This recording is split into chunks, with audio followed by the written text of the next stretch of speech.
Assalamualaikum warahmatullahi wabarakatuh. Perkenalkan, nama saya Mekuna Vivi Andani, bisa dipanggil Vivi, dengan nomor NIM 20075020. Saya berasal dari Prodi Pendidikan Kesejahteraan Keluarga. Pada kesempatan kali ini, saya akan menganalisis bagaimana konsep dasar administrasi dan supervisi pendidikan serta konsep dasar dari profesi. Pertama sekali tentu kita mengenal yang namanya artinya pengertian administrasi itu sendiri. Sedangkan kalau kita lihat dari pengertian, administrasi sendiri adalah suatu proses atau pekerjaan yang melayani, membantu serta memenuhi para orang atau yang membutuhkan. Sedangkan orang yang menjalankan atau yang melakukan administrasi tersebut dengan administrator. Administrasi itu sendiri berhubungan dengan ketatausahaan. Baik kalau di sekolah itu namanya usaha, kalau di kantor itu namanya administrasi. Bagian administrasinya tentu kalau di sekolah, kalau kita ingin membutuhkan surat dari kepala sekolah, pasti kita pergi ke yang namanya ke tata usaha atau ke ruang administrasi. Kalau di rumah sakit tentu kalau mau keluar dari rumah sakit atau masuk ke rumah sakit, tentu syarat-syarat untuk pasien kita mengurusnya pada bagian administrasi. Administrasi itu sangat penting dimanapun, walaupun di kampus, di sekolah, di rumah sakit, ataupun di kantor, itu tuh sangat penting. Tidak ada di suatu usaha yang tidak ada administrasinya.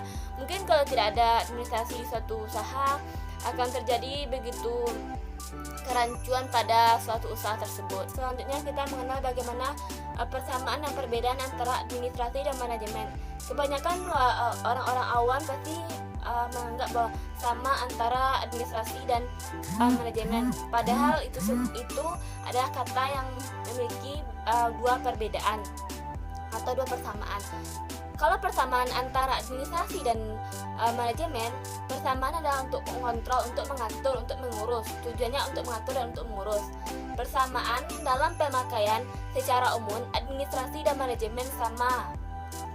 Perbedaannya adalah administrasi lebih cocok untuk lembaga-lembaga pemerintah seperti sekolah, seperti instansi-instansi yang berkaitan dengan pemerintah, dan untuk mengutamakan kepentingan bersama. Sedangkan manajemen adalah suatu yang tujuannya sama, untuk mengatur dan serta untuk mengurus. Tujuannya, sedangkan kalau untuk manajemen lebih kepada menjadi bos, menjadi di suatu perusahaan. Bedanya kalau yang administrasi itu di suatu instansi pemerintah yang kepentingannya untuk tujuan bersama, untuk tujuan pemerintah. Kalau untuk manajemen, tujuannya untuk kepentingan pribadi, mungkin untuk tujuannya untuk tujuan sendiri, untuk kebaikan sendiri. Kalau kita melihat bagaimana administrasi sendiri adalah administrasi adalah suatu sumber daya manusia yang terdiri dari 7M ditambah 1I, yaitu money, metode, mindset, marketing, material, minutes atau waktu serta informasi untuk mencapai suatu efektif dan efisiensi. Orang yang melakukan administrasi atau yang mengurus tentang administrasi itu sendiri disebut dengan administrator. Kalau kita lihat dari tujuan dan manfaatnya administrasi pendidikan, untuk kita melihat bagaimana tujuan dan manfaat administrasi pendidikan ini di suatu sekolah. Yang pertama itu terwujudnya proses belajar mengajar yang bermakna bagi siswa yang menjalankannya dan bagi guru. Mereka tahu bagaimana kepentingan pendidikan karena mereka merasa puas dilayani. Mungkin kalau ada masalah bisa bertanya kepada tata usaha atau begitu pula kepada guru. Selanjutnya yaitu peserta didik yang aktif mengembangkan dirinya. Mereka akan lebih beraktivitas, lebih aktif di sekolah dengan adanya administrasi yang begitu baik di sekolah tersebut. Selanjutnya yaitu memiliki kompetensi yang luar biasa. Mungkin kalau kita lihat di sekolah-sekolah yang tidak memiliki administrasi yang kurang baik gitu kan, pasti siswanya akan kurang berinovasi, mereka kurang mendapatkan motivasi mungkin dari sekolah, dari guru atau dari lingkungan yang kurang baik. Karena kan siswa itu pasti mereka memiliki begitu masalah. Mungkin di rumah mereka akan mendapatkan masalah, ditambah dengan sekolah yang kurang melayani, yang kurang memperhatikan keadaan siswa, maka siswa akan memiliki minat dan malas belajar nanti kalau pendidikan dan guru-guru sekolahnya tidak mendukung bagaimana anak tersebut. Selanjutnya yaitu tercapainya tujuan atau mutu pendidikan. Karena di sekolah, misalnya untuk administrasi pendidikan, kalau ada siswa yang minta surat, cepat ditanggapi oleh ruangan ketatausahaan, bagian ketatausahaan. Kalau ada surat keuangan atau data-data siswa yang belum lengkap, ruang administrasi akan segera cepat tanggap. Meningkatkan cara positif pendidikan. Karena kebanyakan kita sebagai siswa atau guru yang akan menjadi guru nantinya, kita harus tahu bagaimana positifnya pendidikan, bagaimana pentingnya pendidikan itu. Karena jika kita tidak paham bagaimana pentingnya pendidikan, maka kita akan merasa pendidikan itu sangat penting dan kita akan malas-malas belajar nantinya.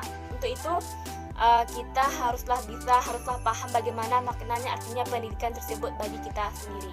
Selanjutnya kita mengenal beberapa istilah yang bersumber dari istilah-istilah administrasi tersebut. Yang pertama itu profesional.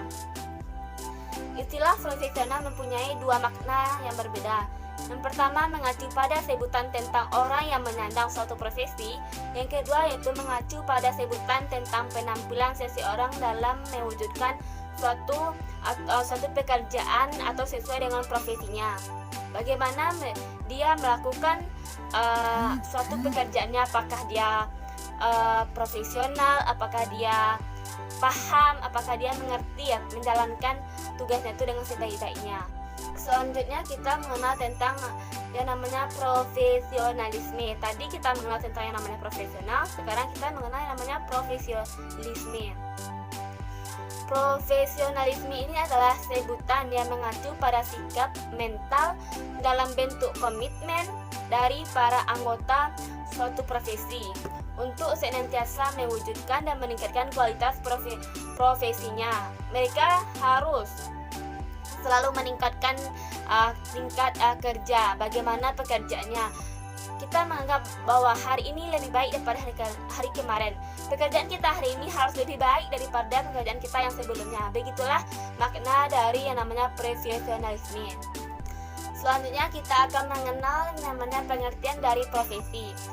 Secara etimologi, dalam istilah profesi berasal dari bahasa Inggris yang yaitu profesional. Dalam bahasa Latinnya profocus atau fokus, yang artinya mengakui adanya pengakuan, menyatakan mampu dan ahli dalam melakukan suatu pekerjaan. Itulah namanya profesi. Misalnya profesi kita sebagai guru, sebagai dokter, kalau di kampus sebagai dosen, itu namanya profesi atau suatu pekerjaan.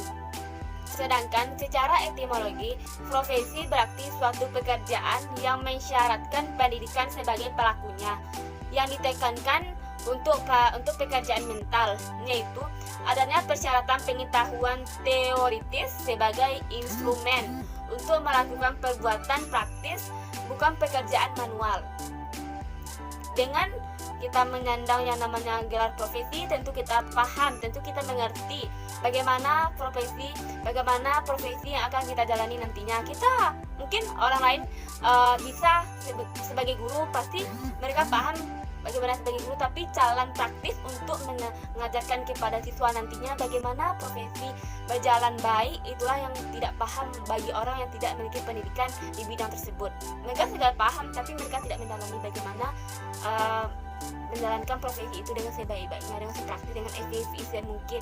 Yang harus diingat nantinya dan dipahami betul bahwa pekerjaan atau profesi dan profesional terdapat beberapa perbedaan yang harus kita ingat, yang harus kita pahami nantinya kalau kita menyandang suatu profesi.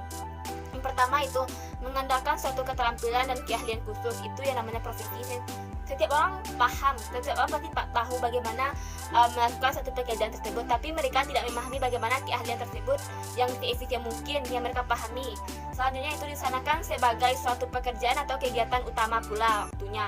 Mungkin kalau sebagai guru utamanya yaitu kita mengajar. Kalau profesi kita sebagai nantinya, kalau perempuan sebagai rumah tangga, berarti mereka akan lebih khusus, akan lebih banyak waktunya untuk di rumah tangga nantinya. Selanjutnya itu dilakukan sebagai sumber utama atau nafkah hidup. Kalau nantinya kita yang di pendidikan kita menjadi guru, tentu nafkah utama atau penghasilan utama kita adalah menjadi guru, gaji guru yang utama nanti yang akan didapatkan. Selanjutnya itu dilaksanakan untuk keterlibatan pribadi yang mendalam. Kita harus memahami profesi kita tersebut, bagaimana profesi itu akan menjadi suatu pencarian utama waktu kita yang akan tersita lebih banyak pada profesi tersebut. Untuk itu kita harus mendalami profesi tersebut. Ciri-ciri profesi secara umum memiliki beberapa ciri-ciri dan sifat yang melekat pada profesi, yaitu yang pertama, adanya pengetahuan khusus yang biasanya keahlian dan keterampilan yang dimiliki berkat pendidikan, pelatihan, pengalaman yang bertahun-tahun, sehingga dengan kegiatan yang lama bertahun-tahun itu menjadi kebiasaan, menjadi habit, dan itu menjadi suatu hobi.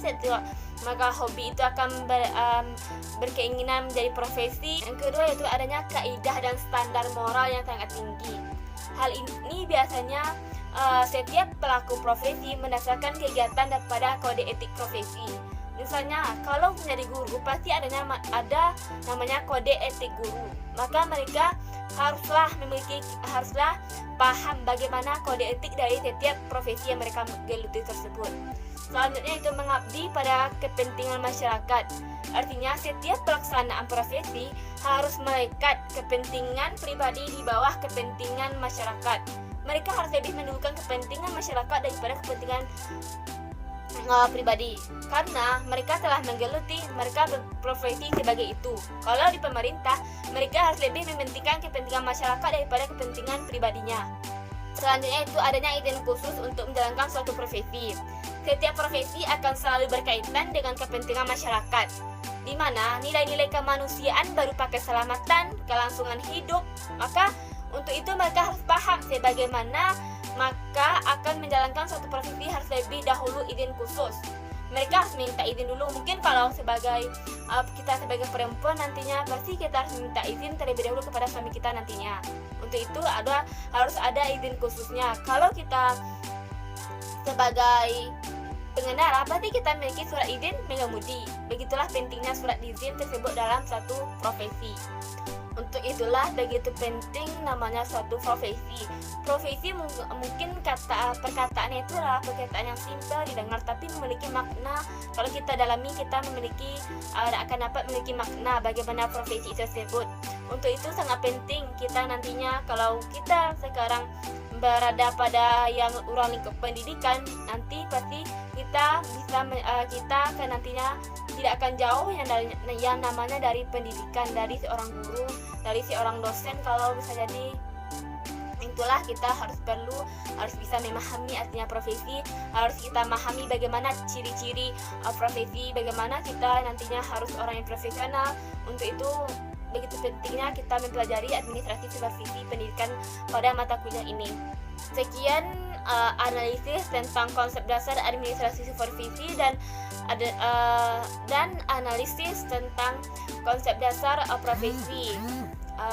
Saya mohon maaf jika ada kesalahan kata, karena yang kesalahan datang dari saya dan yang benarnya datang dari Allah. Mohon maaf apabila ada kesalahan. Sekian, terima kasih. Assalamualaikum warahmatullahi wabarakatuh.